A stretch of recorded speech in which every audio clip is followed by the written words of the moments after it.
Let's go!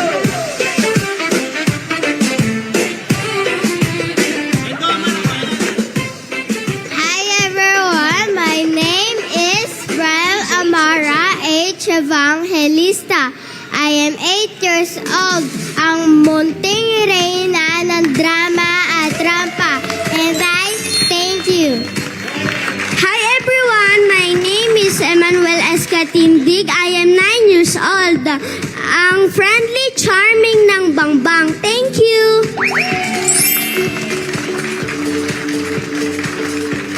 Kaya napapalapakan naman natin Yes, ang ating welcome natin Little sa Mr. ating- and Miss Bambang. Yes, 2026 ha. Eman Katindig and Amara Evangelista, good morning!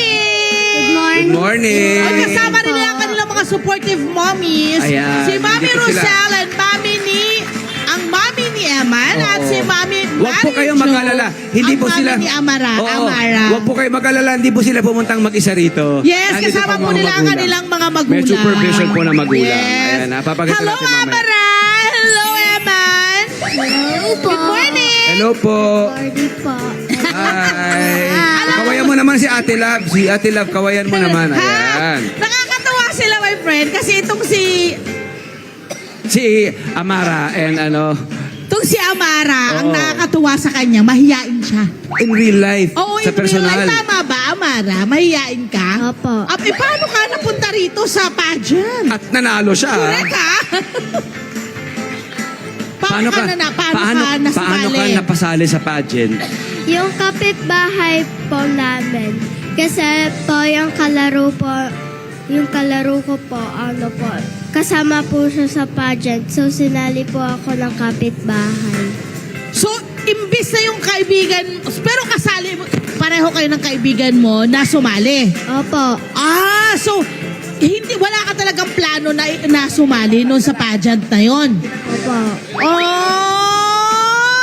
And then, anong nangyari? Sino nalalo? Ako. Ay, ang cute! Kumusta yung friend mo? Siya ba ay nag-enjoy sa competition? Opo. Ayan. Si Eman naman, Eman! Kumusta, Eman? Okay lang po. Mahirap ba yung pagiging, yung pageantry pag bata ka lang? Hindi po. Ay, talaga? Hindi mahirap? Bakit hindi mahirap, Eman? Kasi po, may tiwala po ako kay Jesus. Aba, may tiwala sa Diyos. May tiwala siya sa Diyos. Okay. Correct. Okay. Siyempre, kailangan talaga may ganon, okay? And then, ang alam namin, ang ganda raw ng napanalunan mo, ay ang ganda raw ng sagot mo doon sa question. Diba? Ano yung tinanong sa'yo, Eman? Sa last po ay po yung una.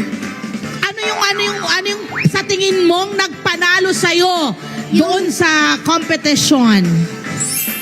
Yung pangalawa po, Ano po yung tanong? Ano yung tanong sa'yo? Anong tanong? Oo. kung anong gagawin mo kapag natalo ka sa pageant na to. Wow. Ano sinagot mo? Ano sagot mo? Hahayaan ko na lang po kasi po hindi po talaga para sa akin ang pageant na to. May iba pa naman po at may plano si Jesus. May plano ang Plano ang Diyos. Diyos sa Oo. kanya. Oo Ayan. naman. Ikaw naman, Amara, ano yung naging tanong sa'yo? Ano yung naging tanong sa'yo? Kasi yan, ang question and answer portion ba ay pinaghandaan ninyo ni Eman? Opo. Anong mga paghahanda? Anong paghahanda ang ginawa mo para maging maayos yung pagsagot mo sa mga tanong? Anong ginawa mo? Nag-practice ka ba? Anong ginawa ninyo? Oo nga. Practice. Nag-practice? Paano Oo. practice? Paano? Paano pagka-practice? Oo. Ikaw ba ay araw-araw inaral mo maglakad, Oo. inaral mo mag-question Meron bang and nagbigay answer? na ba? Mama mo, binigyan ka ba ng maraming tanong para sagutin? Paano ba? Opo, binigyan po niya ako ng madaming tanong para po ma-review ko po. Ma-review mo. Tapos nung huli dun sa contest, anong itinanong sa'yo?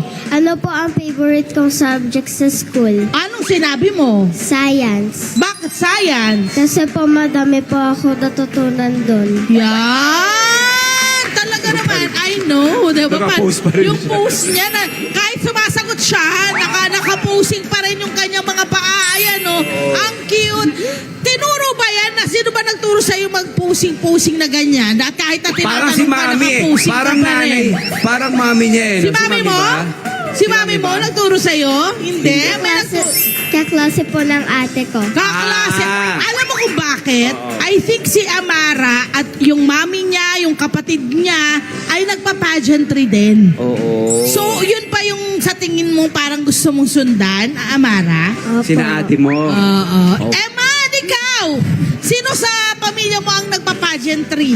Ikaw lang ba? Ikaw lang ba sumasali sa mga pageant? Oo, sa pageant?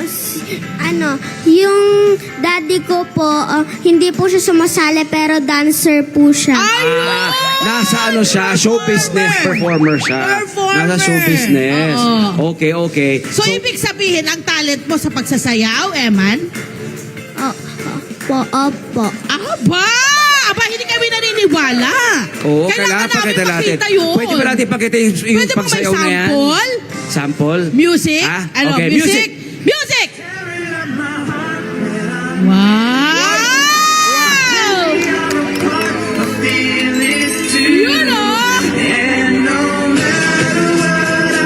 Memorize din niya eh. Oh.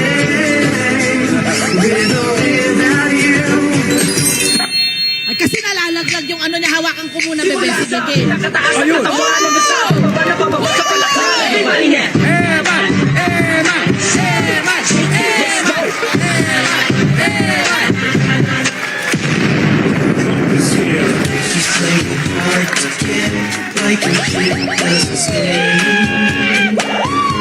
Ayun! See, I just wanna talk to you, girl. I wanna know you. Emma! Palakpakan! Natin to, ha? Balik natin, ang corona. Ayan. Ayan. Ang husay. Palakpakan naman natin, Barangay Bambang, sina Eman at Amara. Grabe! Amara, and Eman, ano ba ang message nyo sa mga kapwa nyo kabataan? Na gustong sumali sa mga ganito. Oo. Ikaw muna. Sige, Emma. Para po sa mga kaidaran po namin na gustong sumali dito, sumali lang po kayo at mag-pray po kayo kasi walang imposible po kay Lord. Yes, kay God. Oo naman. Ikaw, Amara. Amara. Anong message mo sa mga kapwa bata? Sige lang po, sumali lang po kayo. I-cheer ko po kayo. I-cheer ko po. Susuportahan. So sweet! Susuportahan. Parang wala siyang competition sa isipan niya, no? Parang you just have to enjoy kung ano yung ginagawa mo. And I will support you. Yes. Yun naman. Pero, ano ang priority ninyo? Pag-aaral o pagpapageant, Eman? Pag-aaral o pagpapageant? Pag-aaral po. Yeah! Amara, ikaw? Pag po, mas madami po akong natutunan doon. Yun. Marami na natutuhan. Ikaw, Mami, ano pa ano? Pag-aaral o pageant? Si Mami naman pag-aasawa raw. Oo naman. Siyempre, alagaan ng asawa Sa at ang mga anak. tamang edad at sa tamang panahon, kailangan na maayos ang lahat. Maraming Ito sila Mami salamat. Rosel at Sana Mami papasukin Marijo. natin Sama kayo sila. rito sa ligyan. Diba? Sila Mami Rosel. Ayan Naku, sila. isang tanong sa mga mami lang. Ayan. Ano pong klaseng suporta ang binibigay ninyo sa mga anak? Ang kailangang ibigay. Diba? Oo nga. Lalo sa Oo. mga ganito. Oo. Ano po, sa kanila po, sinusuporta lang po namin sa kung ano po yung gusto nila. Basta, pag gusto ni Amara, go lang po kaming mag-asawa. Correct. And of course, syempre, kung meron silang ayaw, dapat i-practice natin yung ganong klase para matutuhan nila ang boundary. Yung boundaries na tinatawag para sa sarili nila. Habang lumalaki sila, pag sinabing no, no yun. Mami. Ganun din po, suporta lang kami palagi sa gusto ng bata. Gusto daw nila mag-Europe. So, ito daw Wala na. tayong ano niyan. Kayang-kaya yan. Oo naman. Pag-ipunan natin. Suportahan lang. Pag-ipunan. Pag Suportahan lang. Europe Street, dito sa Pasig, meron. May mahanap tayo na. Dito sa tamang panahon din yun. Kailangan yun, pinag-iipunan. Hindi ba? Suporta ang sabi ni Mami, no? Suportahan Correct. lang, di ba? All the way. Oh, Para correct. sa success ng mga anak. Siyempre nga naman. Correct. Maraming salamat. Mabuhay kayo mga Mami at Daddy na sumusuporta sa mga anak. Eman at Amara, palapakan natin ang inyong Little Miss and Mr. Bambang. Hi! Sumalama sa Love mga Kanet 25. This is Love and New Verbo. For more love, Tunipet, and Arafang updates, just click the subscribe button and follow us on our Net25 social media pages at Net25 TV and Net25 Entertainment Facebook. See ya. I love ya.